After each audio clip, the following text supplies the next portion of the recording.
Hi, this is Hard Rock Chick, and I'm here at the 5th Annual Revolver Golden Gods Awards. Yeah, the Golden Gods have come a long way since the first year. I mean, it's a huge ordeal now. Yeah, well, I mean, and that's just, like I said, there's always, I mean, there's been other types of award shows for music. There's been, you know, rhythm and blues award shows, and soul awards, and rap awards, and polka awards, and now we actually have a show for heavy metal, and people have responded, and it's become the place to be, both for fans and for bands. You know, heavy metal never really gets its due. You know, there are entire music award shows that don't even represent our demographic, you know, so we're just happy that, you know, we have a day and a black carpet to walk on. So, inquiring minds want to know, what is your favorite metal band? Well, inquiring minds will have to continue to want to know, because even if I had one, I'm not sure that I would say, because you know, in my role as head of the Academy, and because of what we do being voting process and very pristine, I like to be kind of neutral. So, I mean, I can tell you that I'm a huge fan of the musicianship that happens in this community. And also, you will know through our Music Cares MAP Fund, which helps this community in a big way, we focus a lot on the rock community. And we'll actually be honoring Chester Bennington right here on May the 30th for the MAP event. So you guys went from winning Best Underground Band in like 3 years ago to now you're performing. Slightly above ground if we're performing, you know? I love it. Best Underground brand means that no one's ever heard of you, and now some people have heard of you. Maybe some more will find out, you know? So what's in store for the performance tonight? We're going to hear new stuff? We're going to play some new jams. Yeah. Yes. So excited. Yeah, we are. We're playing two songs off a new record, and we're going to be doing like a little surprise with, you know, special guests, so that'll be cool. I like. Yep. And where do you keep the gold? It's Adele? Fuck yes. Yeah, we're going to play kind of a combination of songs from our history, you know, and not try to be too mushy about it, and just go kick some ass, you know. Nice. The top honors are going to Metallica, Yes. Rob Zombie, Yes. and Tony Iommi. Yes. Which of those three has been most impactful to you? But I got to give it to. I love Sabbath, but I am a Metallica guy through and through, and I mean, I don't want to just pick one. I want to have both. And Rob Zombie's amazing too. He's done so much cool stuff, and he's great because he's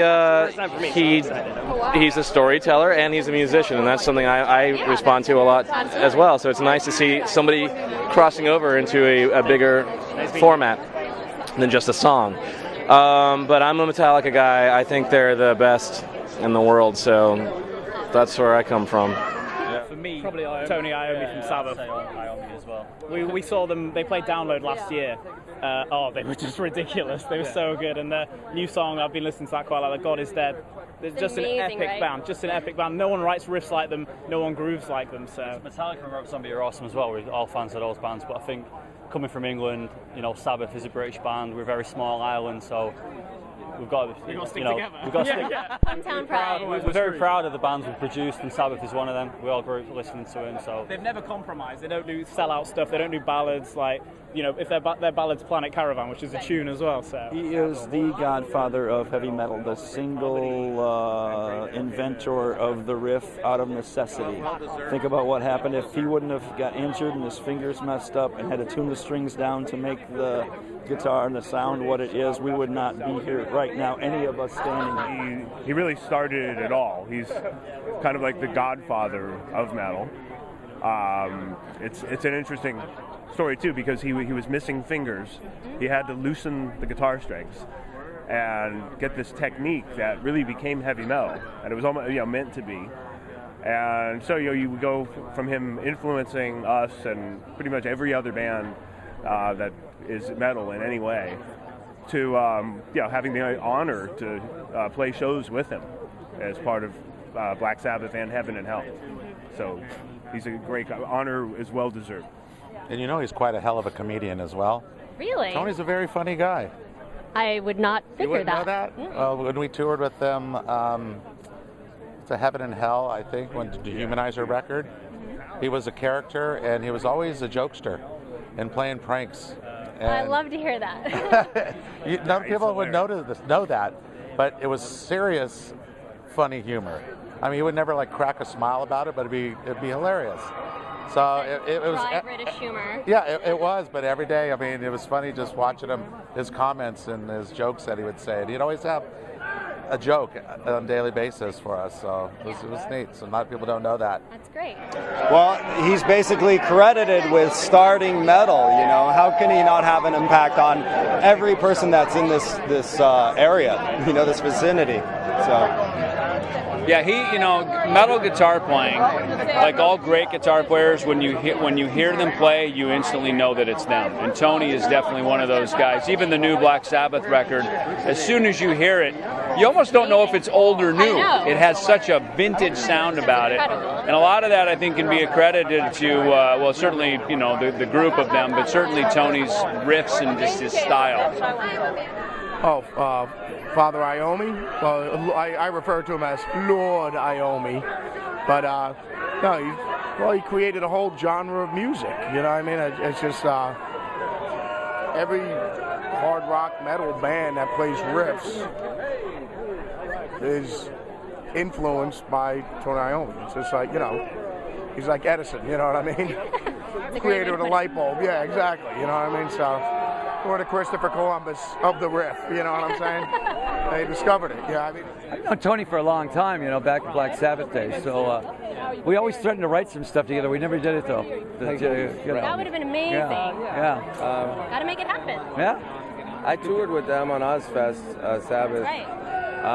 I used to like to piss Ozzy off and say that I really liked Heaven and Hell. It would make him really mad. He really got mad about that. But I never got to know him that well, but he was great. He plays the SG, Guitar Champions, although I do play a cutaway Ibanez. But I don't really play guitar. I just hold it. So we toured with Heaven and Hell. They never moved. For 2 hours. It's like they were nailed down to the shoegazes. Yeah. To me, it's been Tony Iommi actually. That was the first actually. Mob Rules of Black Sabbath was the first Black Sabbath record that I ever heard, and the first metal record I ever heard, thanks to my dad. So I strive to be Mr. Tony Iommi every day at guitar. I fail miserably every day, but I still try. Some of the first scary records that I really felt like I was doing something bad came from Black Sabbath, and when I was listening to Black Sabbath, I felt like I was going to be in trouble, or I felt like I was kind of rebelling even at the age of like 9 or 10. So those records were really what turned me on to heavy metal, and also the fact that Tony has one of his fingers cut off, and so do I. Oh, wow. So, I didn't know that. Yeah, so that's kind of like... Personally inspirational. Yeah, totally. So yeah. He's one of my heroes. Great. Tony Iommi? Yeah. Did you tell her about the finger? Yeah, see?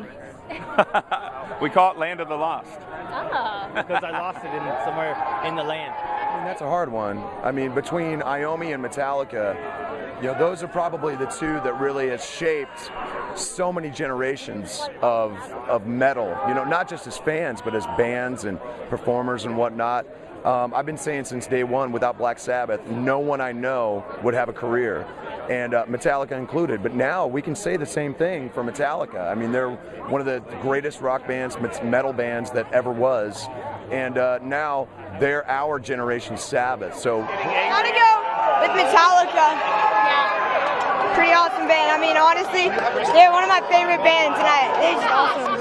Iommi has been my guitar hero since I was a kid, and Metallica, I mean, what can you say? They're the top of the heap. You know what I mean? They deserve it more than anybody. Yeah, for sure. Sabbath is the early predecessors, and Metallica is the guys who perfected metal. So Metallica on that one for me personally. I used to skate to Metallica, so that would be big for me, like when I was a kid, that was really impactful, riding my skateboard and listening to Metallica, and it was edgier for me, and predated before Zombie, so it's that's really, for me, it was just so edgy and fast, you know what I mean? So when riding my skateboard or snowboard or doing anything crazy as a kid, it just made you wild, you know. So Metallica, that's kind of been my boys ever since I was 12, 13 years old. So to actually have them playing at our show, at my show, have them getting the Golden Gods, it's a huge honor for me, and just the fact that they're actually here shows how devoted they are to keeping the heavy metal scene alive and well. So welcome to your big night. Thank you. Great to be here. Is tonight retribution for the Jethro Tull moment? Every moment is a retribution for that. Every time we play. No, you know what? I'm a big Jethro Tull fan, and I voted for them too. No, I didn't. I was going to say. So we went to Orion Fest last year, and it was an amazing experience. Can you tell me a little bit about this one that's coming up? Well, more of the same, except bigger and better, and in a different location near Detroit, which has always been an extremely Metallica-friendly area. We just, we want everyone to have fun. We want it to be the best it can be with edgy bands, getting people together, enjoying live music, and helping create next generations of music fans. And I think the great part about it is that you have other activities going on there, like, your hot rod exhibit and it's a skating. lifestyles event too, It's stuff that's a part of our lives today and even in the past too, Embracing that in a festival is really fun and exciting for us. Probably Rob Zombie. That was like the first metal show I went to. I saw him when I was in second grade. Halloween night, and it was like the Hellbilly Deluxe tour, and that was the first like metal show I went to. And there was like chicks dancing up in like a castle and everything, and I was like, okay, I want to be a metalhead. This is the coolest thing I've ever seen. So yeah. Awesome. White Zombie, I remember when we came up together in New York, we used to take them out, and they were doing something different. We were from Brooklyn, Biohazard's from Brooklyn, White Zombie was from Lower East Side in Manhattan, and we took them out on shows, and they didn't really fit with our audience, but we loved what they were doing, and they, Rob grew it into what he's doing today, and so that was awesome to see. Rob's definitely right there with him. I mean, I've been listening to the guy for years and watching his films, and he's just such a good cat too. He's a really honest guy and funny as hell, so I love him. A question as Lars Ulrich. What's up with these ladies? Oh my God, that's amazing. All right, go ahead. Just ask me a Metallica question. How influential have you been in metal?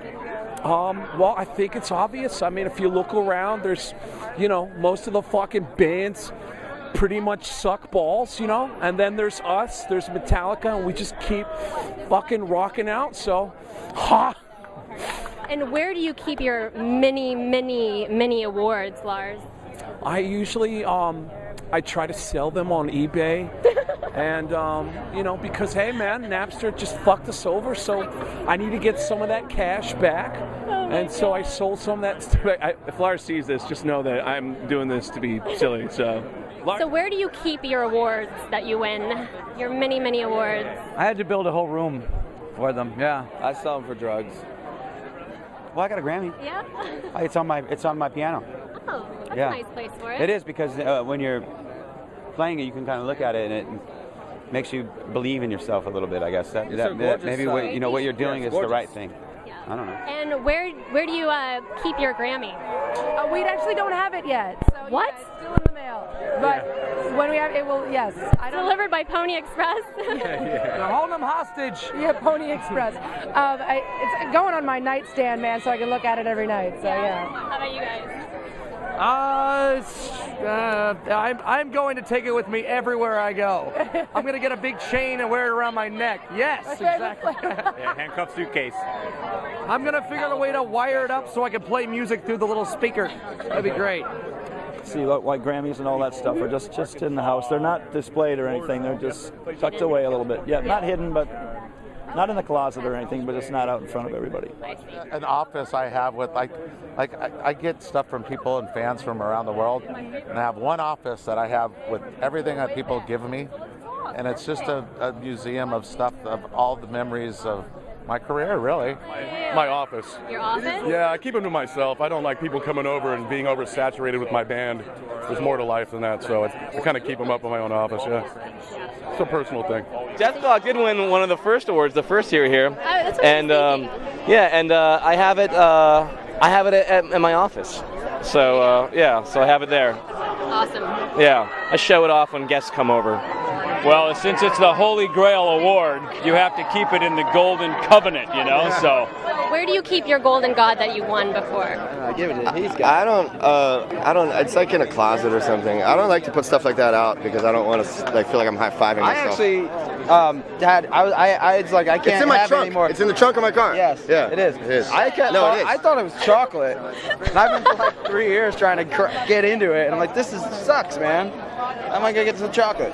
I just found out tonight that actually it's not chocolate. The award for most unusual answer goes to you guys. Probably on a shelf with like everything that's important to me. I want to suspend it probably like right above my doorway, so whoever comes over has to like walk around it, so they're just like, that's the coolest thing ever. Yeah. I'd love to say in my John, but my wife got mad at me, so I actually have a shelf, and I've got like all my my Grammys up there, and like all that stuff. But yeah, if I had my way, I'd just kind of stick them in the bathroom. So they're very weird. In a matchbox. In the bathroom. In the bathroom? And where? In a matchbox. In a match. In my butt. Somewhere between my ass and my labia. I knew you were going to have a great answer to that. Yes. What is the secret to life? Not dying. I think you have more of a secret than that. No. Really? Just not dying is the whole thing.